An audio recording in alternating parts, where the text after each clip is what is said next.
Improvements to the auction house are planned, boys and girls. If you haven't been using the auction house lately, then you've been avoiding a complete and utter shit show. But hopefully that shit show comes to an end with today's maintenance. Anyways, at least the lag has been improved somewhat, and that's what Blizzard has been tweeting out, that supposedly the performance has increased slightly, and as I said, with today's maintenance, they're saying performance will be significantly improved. Yeah, they already fixed it. I know they already fixed it. It's what I just reported on, but there's still some back-end issues, and they said with today's maintenance, those issues should be fixed, and it should be, pretty much smooth sailing from here on out, so that's a good thing. But yes, they did patch in a hotfix, which did significantly raise the bar in terms of performance and everything else. It was like some back-end code where they were trying to allow you to see or load more things at once in the auction house when you're scrolling through a tab, and I guess it really messed it up for a while, but it seems like they figured it out, and with today's maintenance, we'll finally get the return of a full performance auction house. Oh, interrupting the news. For what? Well, we're here chilling in the Dornegal Inn, enjoying some of the best music WoW has to offer. And what I say here is, come join us someday here on the stream. I'm live Monday through Friday, early in the morning, 5 a.m. Eastern Time, but we're on Twitch, Samiccus, and it's where people come together, mostly degenerates like myself, just enjoying the game, enjoying the time, going through WoW news, and overall, it's a great community. We have a lot of fun here, and of course, chilling by the fire in Dornegal. I mean, how could you ask for a better way to spend your mornings? Back to the news. Big thing this week, Darkmoon Faire.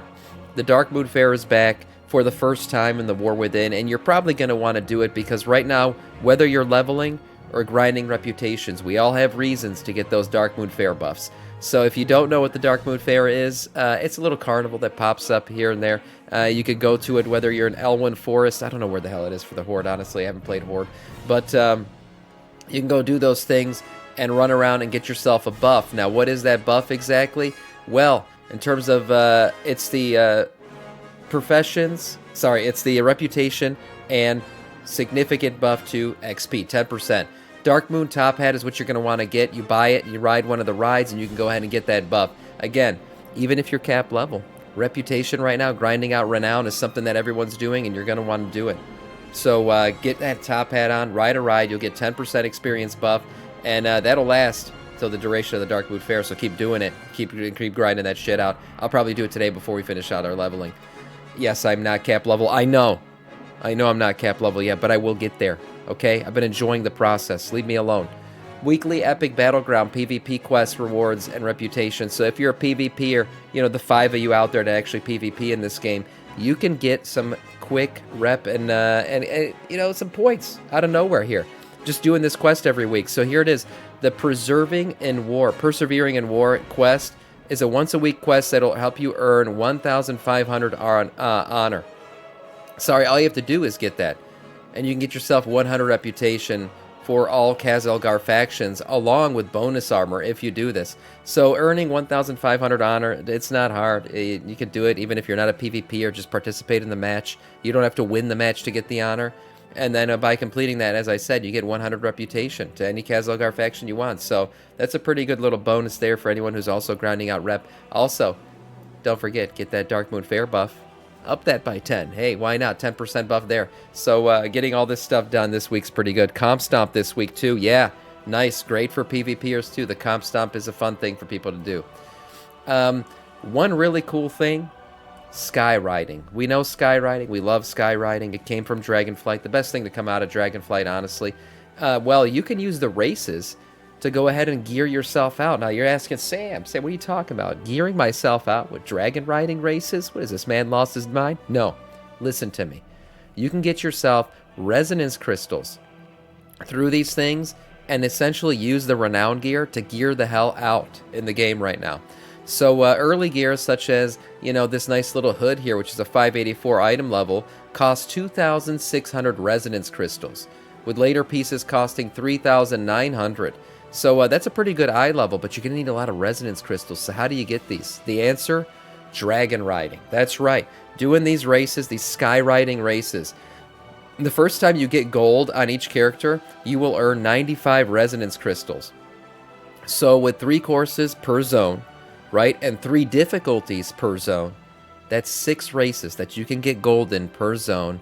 4 zones in total, giving you 6,840 resonance crystals per character. Now, these are warbound, so you can actually do this on a bunch of characters and transfer this shit around. But if you're just doing it on one character, that's a lot of resonance crystals. Now, that amount won't be enough to buy you every piece of gear you want across all 4 factions for each character, but like I said, it should be enough to get you some good gear for one character, or funneling them all to a single character and then buying a bunch of shit if you want.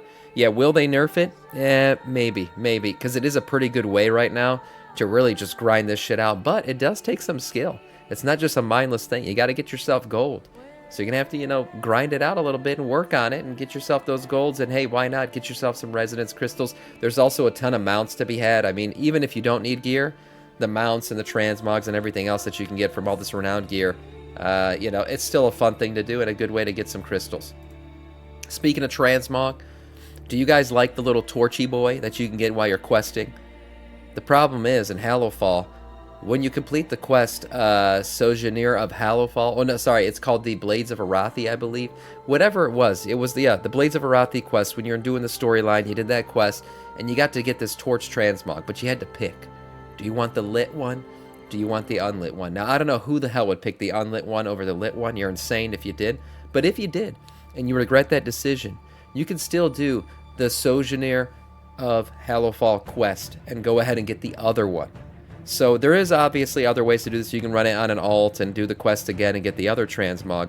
But if you didn't and you don't have any alts, you can do this quest, which is just basically completing all the optional storylines around Hallowfall.